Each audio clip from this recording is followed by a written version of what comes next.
Com a paz do Senhor, desde já agradecendo a Deus por essa rica oportunidade que Ele nos concede, estar aqui gravando mais um vídeo para o canal, para nós estudarmos a lição da Escola Bíblica Dominical, a fragilidade humana e a soberania divina, o sofrimento e a restauração de Jó. Vamos estudar a lição 8, a teologia de Zofar. O justo não passa por tribulação. A nossa lição está com os seus objetivos. O objetivo geral, mostrar que Zofar, assim como seus amigos, defende que os ímpios sempre serão punidos e os justos recompensados.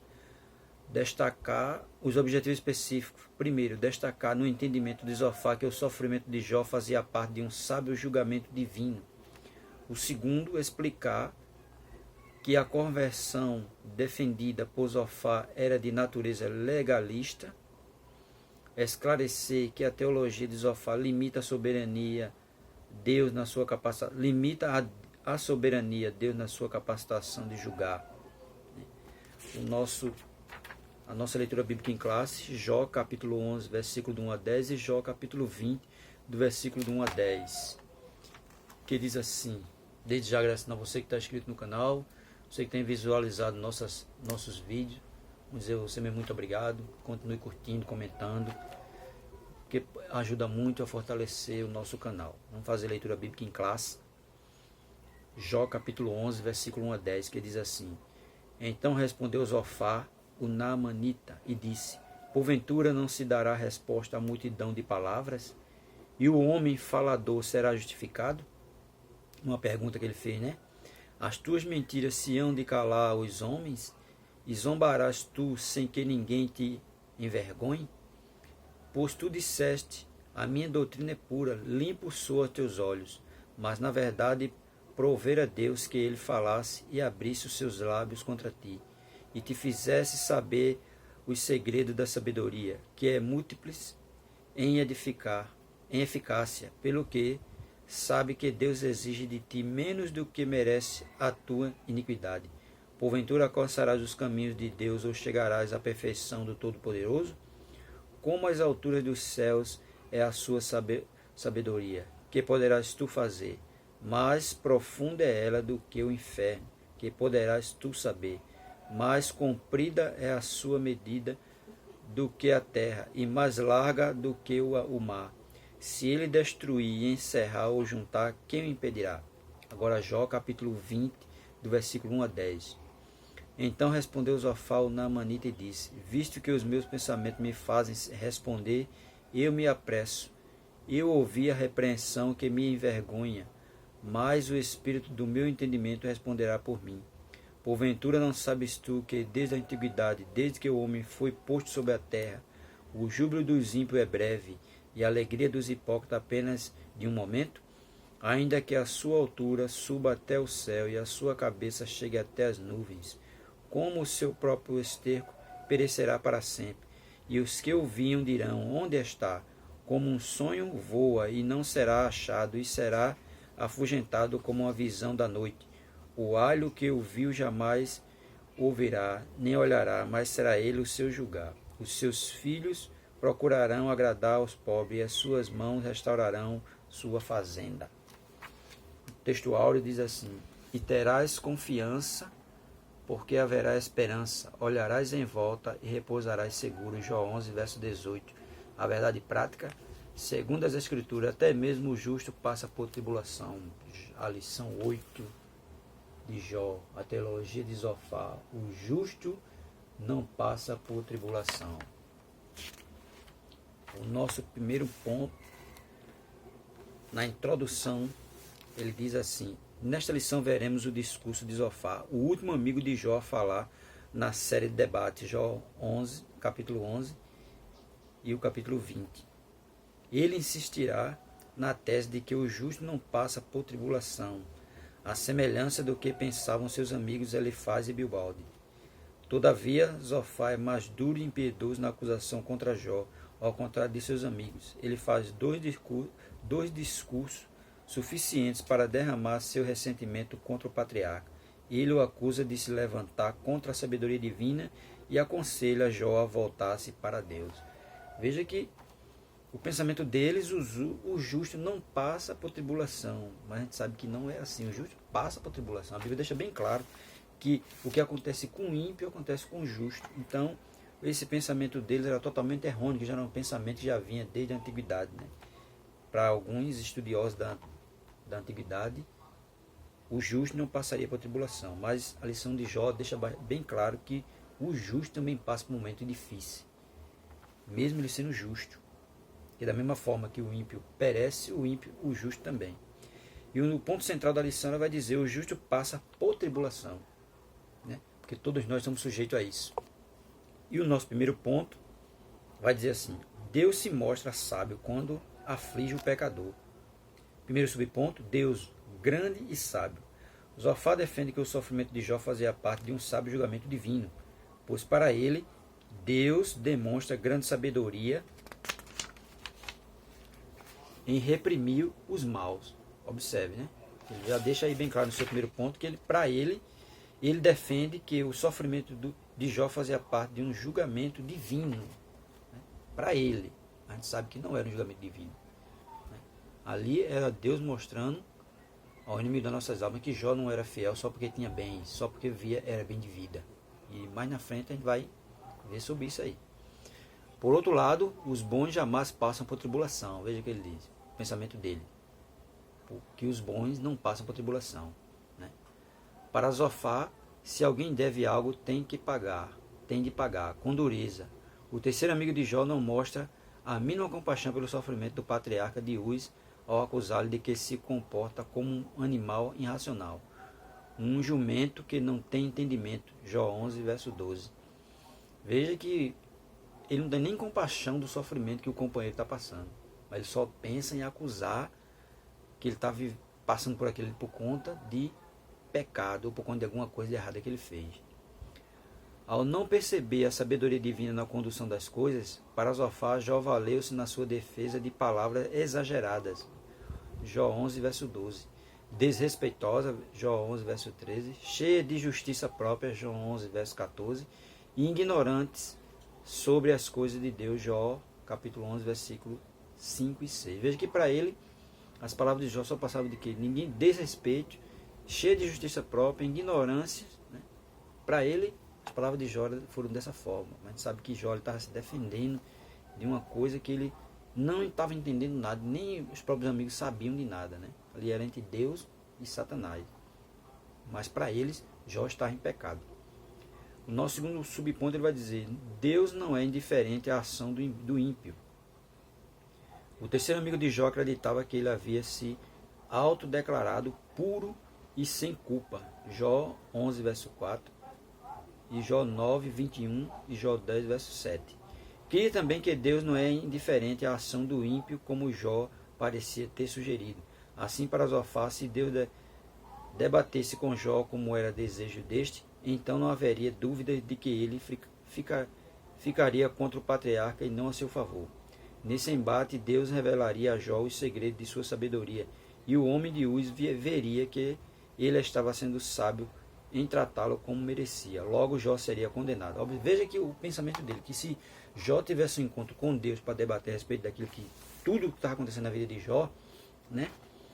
Ele ia revelar a Jó toda a sabedoria, né? Toda a sabedoria, revelaria a Jó os segredos de sua sabedoria, e o homem de Uz veria que ele estava sendo sábio em tratá-lo daquela forma. Para ele, se Deus tivesse um encontro com Jó ali no debate, Deus ia mostrar a Jó que Deus estava agindo com toda a sabedoria divina em tratar Jó daquela forma. Mas a gente sabe que não era isso que estava acontecendo. Jó não estava sendo tratado daquela forma porque estava em pecado, né? Jó não estava em pecado. Jó, ali era um teste, né? Que estava tudo acontecendo na vida de Jó por conta de um tratamento que estava tendo entre Deus e o Satanás. Que Satanás dizia que Jó era fiel por conta dos bens que ele tinha, da vida boa, e como Deus cuidava dele. E Deus vai mostrar que não era dessa forma. Não era isso que estava acontecendo. E aqui para ele, para Zofar, se Deus tivesse um encontro com Jó, ia mostrar que Deus está usando de toda a sua sabedoria em tratar Jó daquela forma, da forma que Jó estava merecendo ser tratado.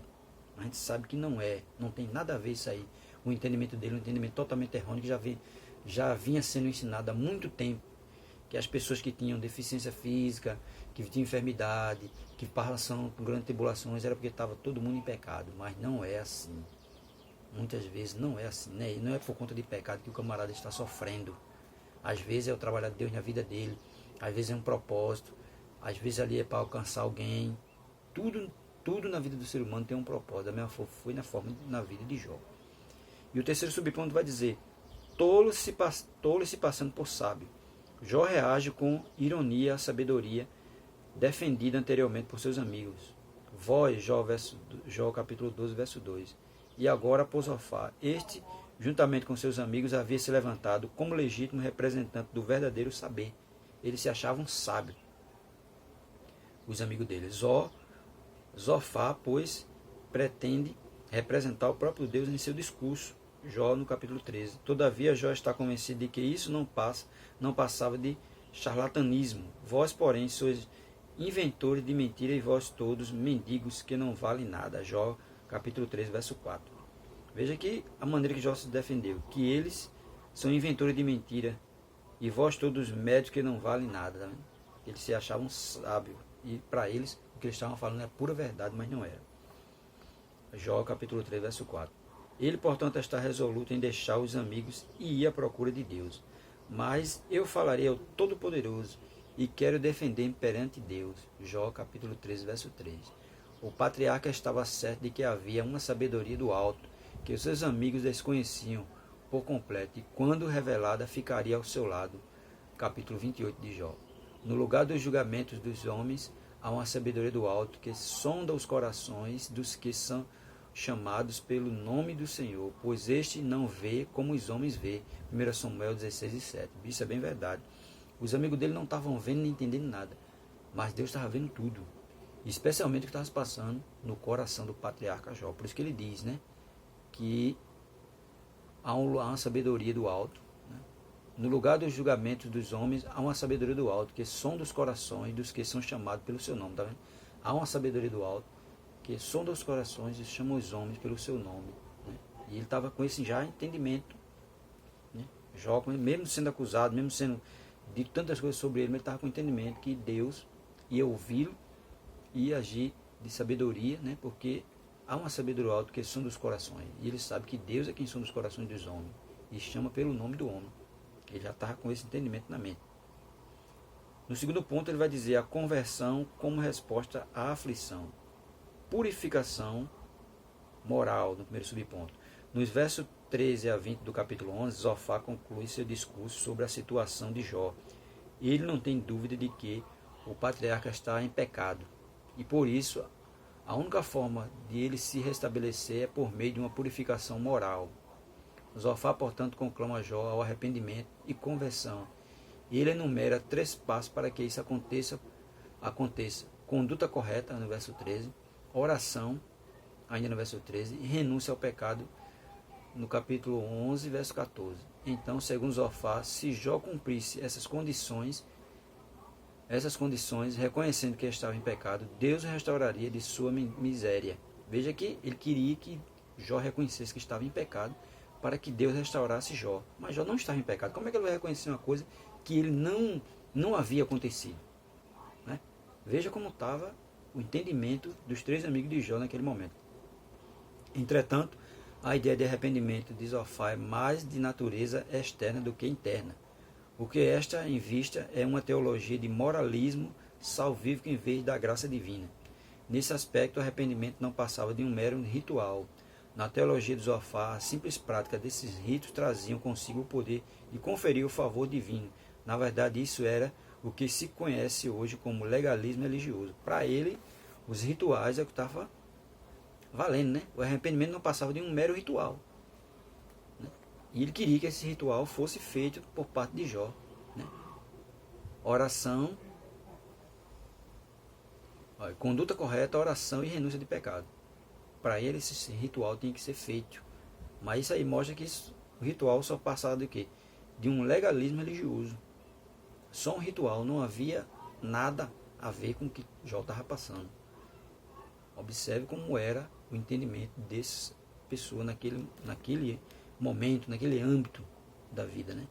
Para eles, tinha que ter essas três coisas: conduta correta, oração e renúncia do pecado. Mas como? Se ele não tinha pecado em nada, se ele não fez nada. É por isso que não passava de um legalismo. Na verdade, isso era o que se conhece hoje como legalismo. Uma prática de rito traziam como consigo o poder de conferir o favor divino. Prática de rito. Né? Essas práticas e esses ritos, né, traziam consigo o poder de conferir o favor divino. O poder de conferir. Não tinha poder divino, não. Tinha o poder de conferir o favor divino. Que a gente sabe que não é assim as coisas. Né? Mas para eles achavam que tinha que ser dessa forma. E no segundo subponto ele vai dizer: é possível negociar com Deus? Estudiosos destacam que Zofá tenta induzir Jó a negociar com Deus a fim de se ver livre de suas dificuldades. Era exatamente isso que Satanás desejava que Jó fizesse. Jó 1:9. O diabo acusou Jó de ter uma fé interesseira, com base nas promessas de prosperidade em troca de sua obediência.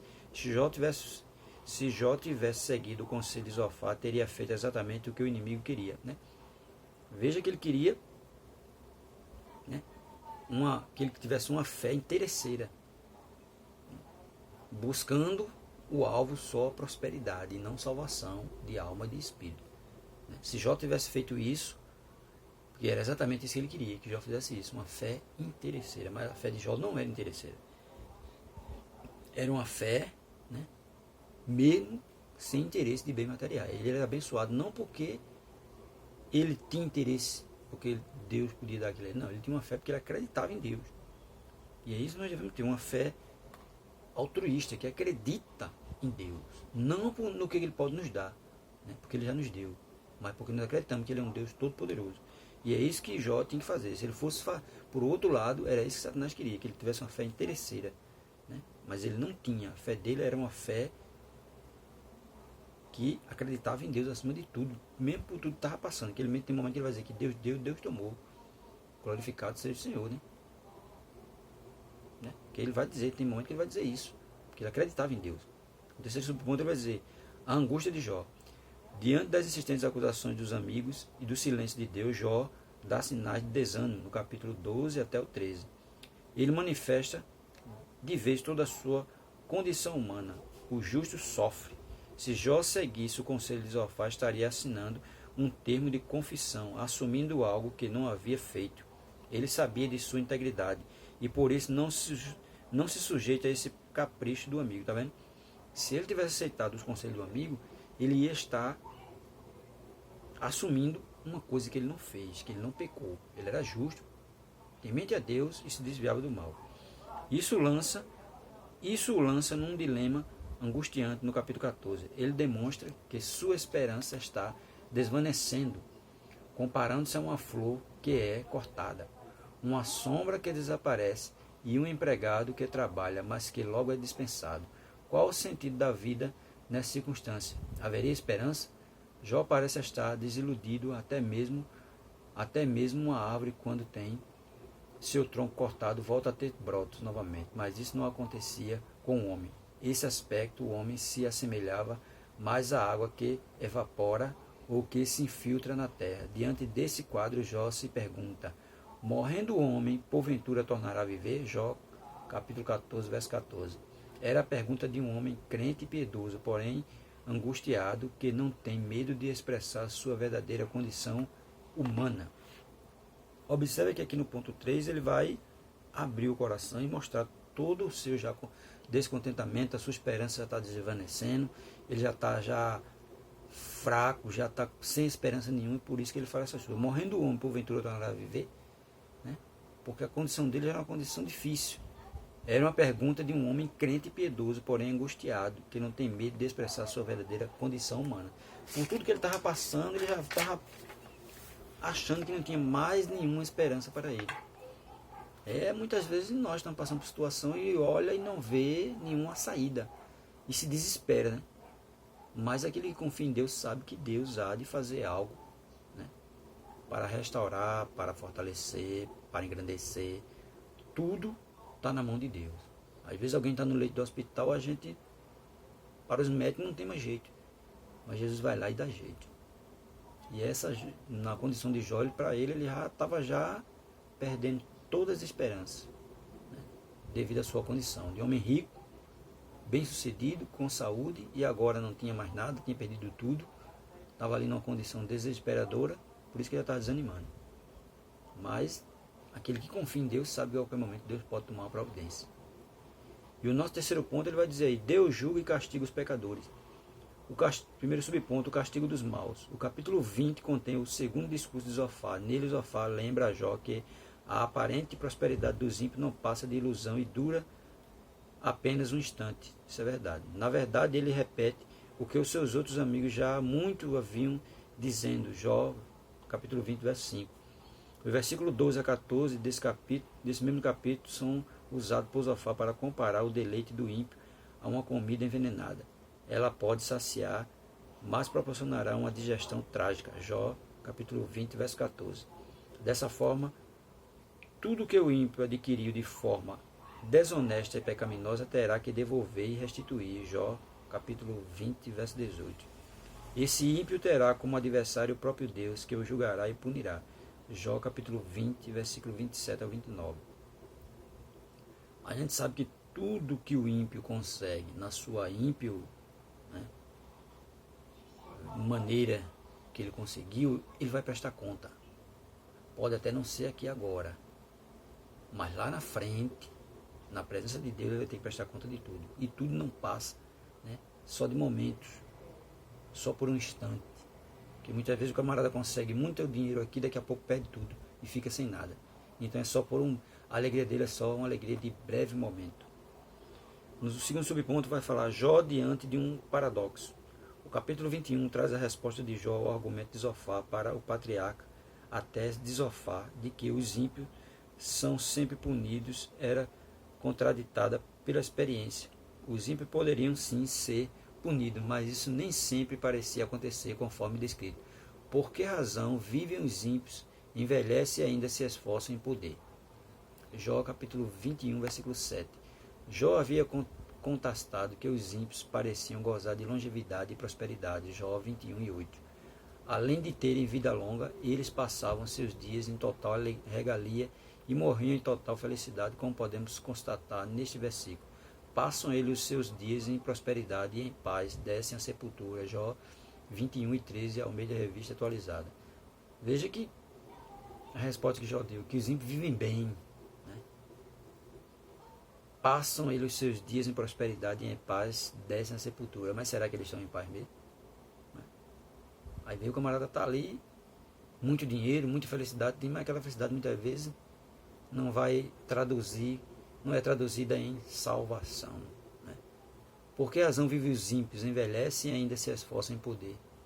Porque o ímpio ele quer sempre ter poder, sempre ser maior do que alguém que está depois dele. O terceiro dia, a verdade vem à tona. A lei da retribuição não se aplica a todas as esferas da existência humana, nem explica os caminhos soberanos do Altíssimo, pois Deus também faz que o seu sol se levante sobre maus e bons e a chuva desça sobre justo e injusto. Mateus capítulo 5, versículo 41, tá vendo? Faz que o sol se levante sobre maus e bons e a chuva desça sobre justo e injusto. Mateus 5, versículo 45. É assim, o sol ele desce e sobe, tanto para bons como para maus. Jesus não priva ninguém de nada. Ele dá o direito a todos. Cabe a nós escolher o caminho certo. Ele mesmo disse lá no Evangelho de João, capítulo 14, versículo 6, eu sou o caminho, a verdade e a vida.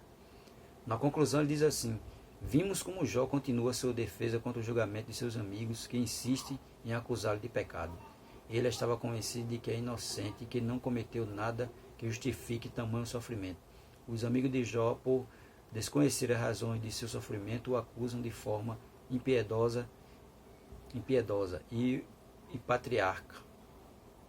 Por desconhecer a ação de Deus nesse episódio, chega ao limite de desespero e desesperança. Todavia, como as duas outras vezes, mesmo angustiado e não sabendo como Deus permite tudo isso, Jó não diz palavras blasfematórias contra o seu Criador. Tá vendo? Mesmo na situação que ele estava passando, ele não falou palavras blasfematórias contra o seu Criador. Mesmo sofrendo, mesmo passando por tudo que ele passou, em nenhum momento ele vai blasfemar contra Deus. Pelo contrário, ele vai glorificar cada vez mais o nome de Deus. E é isso que nós devemos fazer. Mesmo na situação difícil, glorifique a Deus, que Ele pode tomar uma decisão a seu favor e o quadro ser revertido, como é o de Jó no final do livro. O quadro de Jó foi totalmente revertido e aquilo que era maldição se transformou em bênção, porque é assim que Jesus faz. Amém? Deus abençoe você em nome de Jesus.